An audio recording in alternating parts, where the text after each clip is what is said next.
There's another one I got written down here, which I must tell you about, which is Dear Olly. It's a book, and it's not much read. I want you to read this. Read Dear Olly. It's maybe my best book. I live, as I think I've told you before, on a farm. And on this farm, one thing I noticed, and we all notice it, and you live in the countryside, and I think people in cities do too, swallows come in the spring, and they build their nests. Where they come from? Africa, places like that. And they come and they build their nests, and then you watch them coming and going, and they're feeding their young. And then come September time, they're all lining up. And where are they going? Off. They're going back to Africa to winter there because it's warmer. They make all that journey there. And I always wondered, and I bet you have too, where do they go?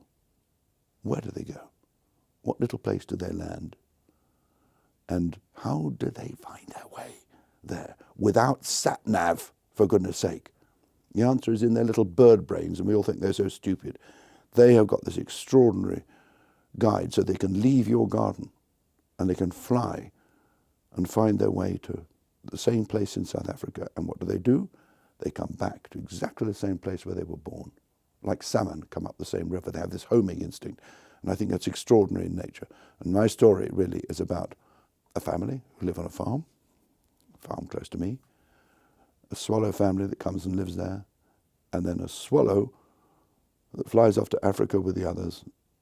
And of course, unbeknown, one of the boys in the family goes off to work in Africa, looking after, I suppose, victims of war, refugees.